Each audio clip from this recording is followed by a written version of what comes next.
So if you saw the previous video on this setup when we first initially got it scaped and planted and all that good stuff, and now this is actually the third week. So the second week I didn't make no video. I was just letting it cycle for a little bit, which with the established media, it pretty much was honestly instantly cycled, but I still let it ran for a little bit. And yeah, I tested everything, it was looking fine, and I dosed a little bit of seed for help that matrix get a little jump start. But again, it was already established media, which makes it nice because it just makes everything a whole lot easier when you go to start, especially with the planted tank. Because especially if you can start off a tank with literally little to no ammonia, the plants just flourish so much better. And honestly, like especially when you're doing tissue cultures, some of them don't even melt at all on you when you start it like that. So it's definitely a lot helpful if you have established media and it can transfer from tank to tank.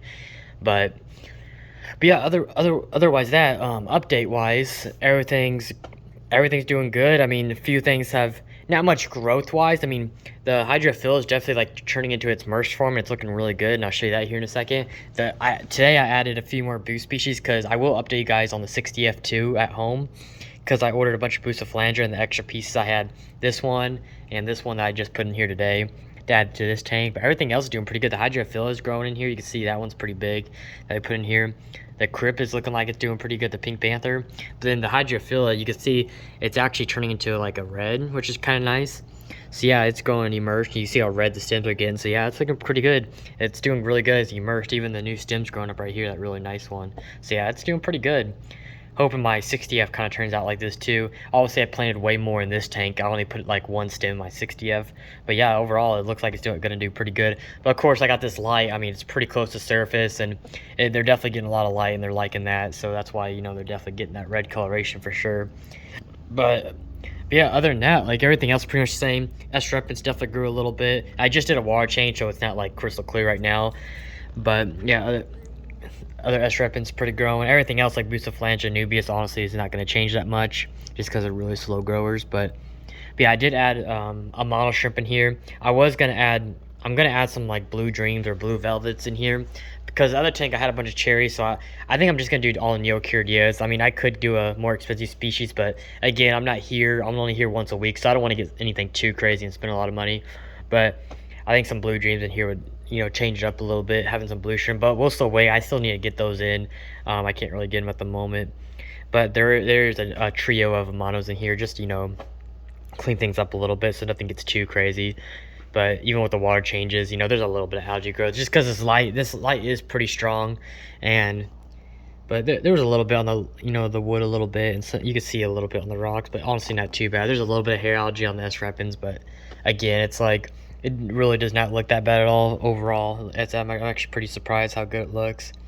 But again, like when you have established media, that's another benefit is algae issues are definitely kind of not a problem usually, at least not as bad. But yeah, this tank's doing pretty good. So yeah, if you guys have any other questions like on anything on this setup, you can definitely let me know in the comments, or you can private message me on Instagram at JJ Aquariums. I can always respond to you there. But yeah, with Escape, the Wolfstone, the ADA hornwood here, definitely turned out pretty nice. I really like it. I think this piece turned out really nice, and we still might actually grow stuff if we get I still have the Terra tape to where we can honestly still grow like some moss, above the surface. I'm totally down with that. I think we can definitely do that for sure. Maybe do some Ricardia, honestly. Grow some Ricardia out of there just because we have so much of it. We don't have to pay for it. But yeah, there's monos right there. Doing pretty nice. Hopefully they do pretty well. I think they will in this tank.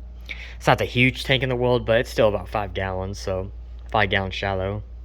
Still pretty nice.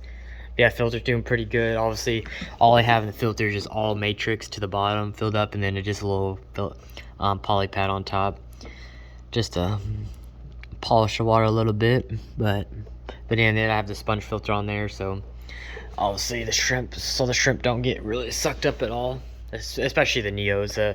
Monos more than likely not, but they can still get stuck in there. But nice thing is the monos will eat up on that sponge, so it shouldn't ever get too gunky, to be honest. But yeah, I don't want to make this video extremely long, just I want to keep it kind of under 5 minutes. Quick little update you guys, so you guys can kind of see the update on this. But yeah, again, if you have any questions on this setup, anything you'd like to know, I can definitely answer that for you. But other than that, I'll see you guys on the next one.